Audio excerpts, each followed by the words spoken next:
How you doing, Mike?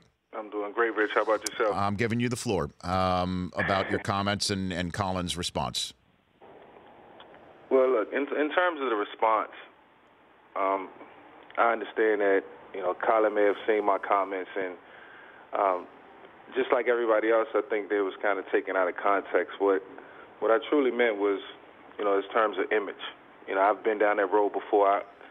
Even though Colin and I have two different issues that we had to deal with at some point in my career and his as of right now, he didn't commit a crime. He didn't do anything wrong. I was involved in something totally different, so the only thing I could reflect on was my past experiences and how I was able to help myself through the eyes of a lot of people, and just a lot of help, from other individuals, white, black, and indifferent. It was not to bash Colin. I apologize for that because I'm responsible for everything that comes out of my mouth. And the only reason I stated what I stated is because I was looking at a screenshot of him as they were showing highlights and as we was talking about the topic. And,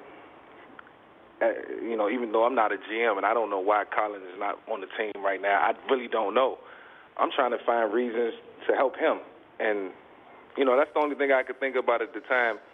But in every other interview I ever did, I always supported Colin. I always talked about him getting the opportunity at some point in the right situation, the right system. So I've always been very supportive. But at that point in time, I was just only going off what I had seen. So that was the first thing that popped in my mind. I maybe didn't convey it right, but it wasn't with cruel intentions to hurt Colin or disrespect anybody out there who may have viewed it differently. So were you ever given that advice, the one that you just imparted to Kaepernick? Yeah, when I was going through, my trials and tribulations, yes. Somebody did sit me down and say, I think you need to, cut your braids off. And I had braids at the time, and I liked them or having them, and I thought it was cool.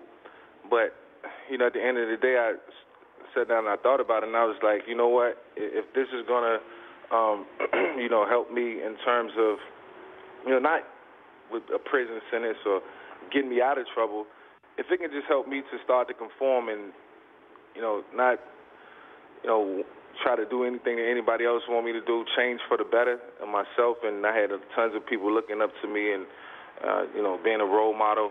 I felt like I was setting an example and just trying to lead in that regard. So, I took their advice and I did it. It didn't change anything. I still, went through hardships.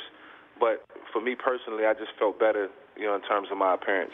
Mike Vick joining me here on the Rich Eisen Show. Look, Mike, I've heard Deion give that advice to up-and-coming prospects at the Combine, burgeoning stars in the NFL who had cornrows or who had braids, as you said, or long hair. And Deion's told him, cut your hair because corporate America wants you to look a certain way and you should succeed to the best you can in the National Football League. Yeah, and not just in the National Football League, I think in all workplaces. Everybody has to, look presentable. I think if you want to, move up the ranks, if you want to, as far as personal appearance, just not, disrespect anyone, but look respectable. And that has nothing to do with the reason why Colin is not playing. It has nothing to do with why people may lose their job or not get a job, but maybe it does. But, at the end of the day, I think it was just something that, I said because I was searching for answers and really want to help this guy. I won't continue to call him a kid because I know, that's demeaning, but, I look at Kaepernick as a little brother.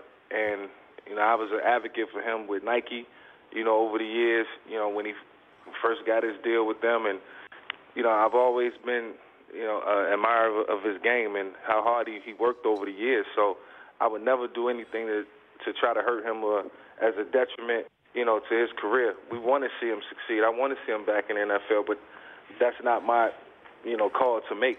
Well, in terms of, though, what the difference, I guess, between what Deion tells a prospect and what people may have perceived or are perceiving, what you said to Kaepernick, is that his look, if he changes his look, then a team that is concerned about his message might be less so because of how he looks. And thus it denigrates in a way what Kaepernick is saying or is trying to get out there. Yeah. Mike, do you understand? And I think in terms of Kaepernick's gesture and what he did, we understood it, and a lot of people respected it. I respected what he was doing.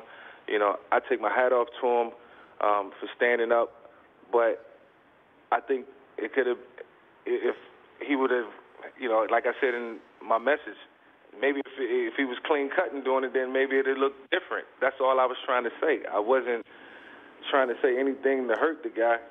I want to help him, and that's what was the first thing that came to my mind. So, like I told him, I'm sorry for saying it, but in terms of his message, that's not me, and I won't condone in it.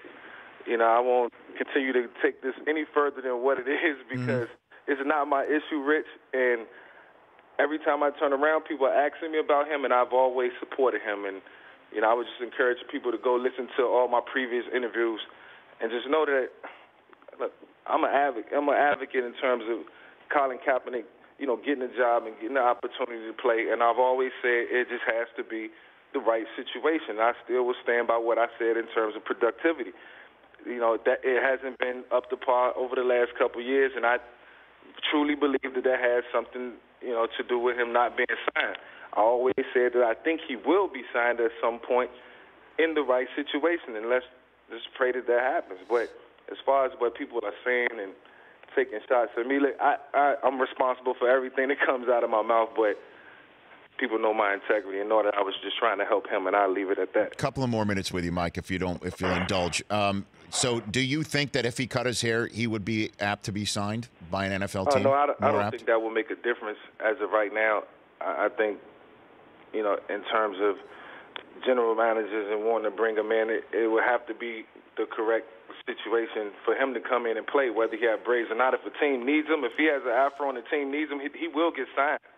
But from a personal image standpoint, I remember when he first came out and, his look, and I was just saying to myself, and if Colin goes back to that look, then, it just may help him in a sense, in a way, in the eyes of, general managers maybe, but that won't be the reason. His reason for him being signed will be because of what he brings to the table, and that's the skill set that sometimes can be unmatched, and he's still a young player, so he has a lot of potential.